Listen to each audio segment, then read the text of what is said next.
planting gladiolas.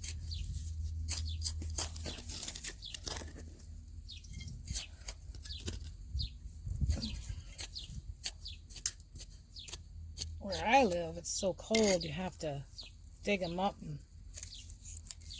in the fall and plant them back in the spring.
So last year when I planted my peas, I was trying to think what could I use for them to grow on, and I found these scraps in the shed, some old poles and stuff and some chicken wire, and it worked pretty good last year. So right now I'm going to plant my peas.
So I have my babies here. I call them my babies. But early spring, we go to a local nursery and we go get some plants that I haven't been very good about growing by seed. I've tried, but I need to build a greenhouse. I think that would really help me out to get the humidity right and the, you know, the temperature, because where I live in Minnesota, it gets so cold for so long that you have to start things very, very early. If I were to do it by seed, I mean, they all have, I mean, different varieties of vegetables and herbs. Some take longer than others. Could be 100 days, could be 65 days, 50 days, it just depends. So you might not get a very good grow season. It'll just take too long. So I go to the local nursery, and this year I picked up some sweet cherry tomatoes. I got 4 in a pack here. And then I have white cabbage. It's called Stonehead cabbage. I don't think I've grown that cabbage before. Last year when I grew cabbage, I had a problem with some type of larvae that was eating the cabbage. I don't use any type of chemicals or pesticides. I try to do everything organically, and if it doesn't work, then it doesn't work. But I've been mostly successful doing it that way. And actually, I do not have a problem with deer coming into the garden. I think it was the year before, I had a squirrel though that ate all my beets, and she ate all my flowers. But I found out why she did that is because she was pregnant. So, but for the most part, we don't really have a whole lot of problems with that. Even rabbits. We have rabbits around here, and we haven't had, they don't really bother the garden. I have red onions.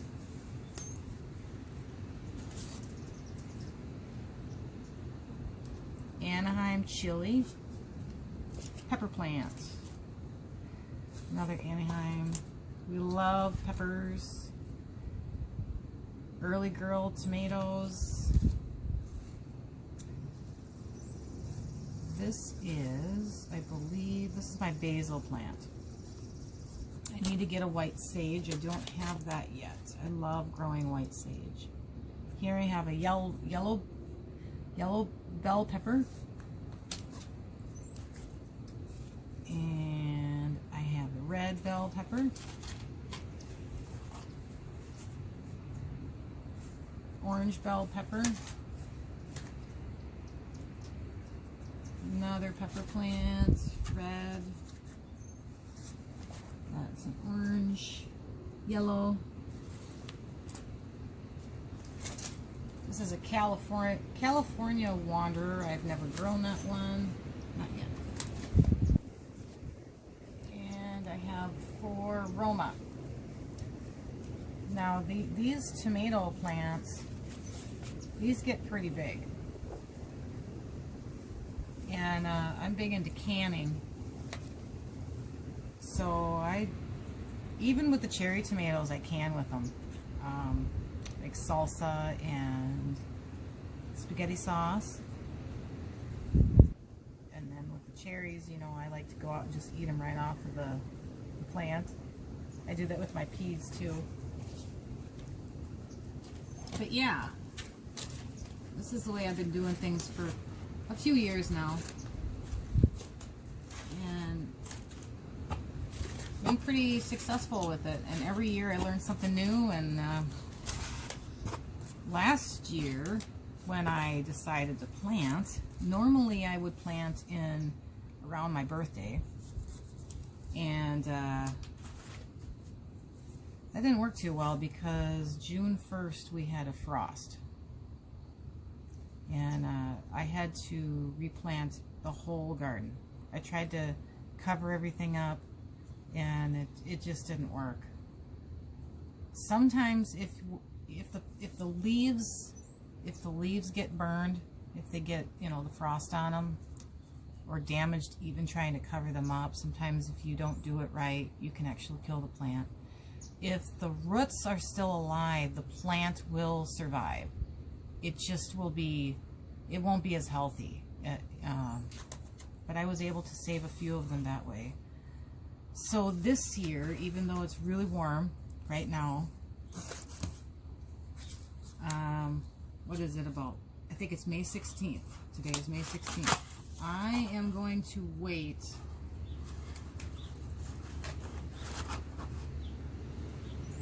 probably till June, till the 1st of June, and to put these in the garden, and they'll survive. They're young enough where I can keep them alive until I put them in the garden. After that, if it freezes, oh boy, there's nothing much I can do about that. I can try to cover them up again, but it's not supposed to freeze in July. But anything's possible, I guess. So, you know, with gardening and farming, it's rolling the dice. I mean, I could actually could get a really bad storm out here and it could take out the garden. So, but hopefully we have a good crop this year. Hopefully everything turns out all right. Even though the weather has been insane. But yeah, my little garden. And I did already plant some of my colder weather crops, the ones you need to start early spring. I planted my lettuce and my peas, and I did put some beets in the ground. So yeah, and then I do have some more seeds I'm gonna plant, like some carrots, and oh geez, what else am I gonna plant? Oh, carrots, pumpkins. We make pickles, so lots of cucumbers. I grow a lot of those. Butternut squash.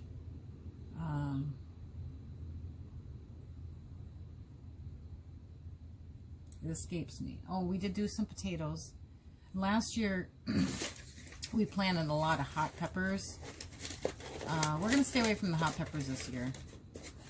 You know, and the strange thing is about hot peppers is every year is different. Some years they are hotter than normal. I mean, they're hot.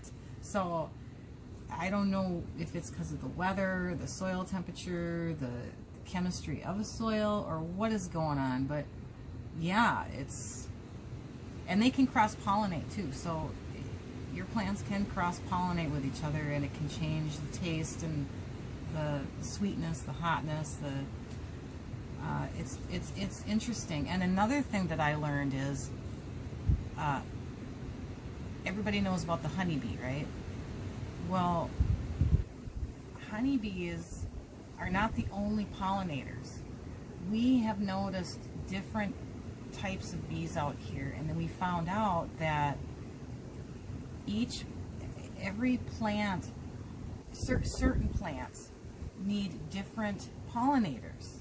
So it's not just the honeybees. There's different types of bees that pollinate and different bugs that pollinate. And I know some of you out there know that already, but some people don't know that. And what, you know, I found that really interesting, that it's just not the honeybees that are pollinating. So yeah, every year I learn something new, and I love gardening, so wish me luck.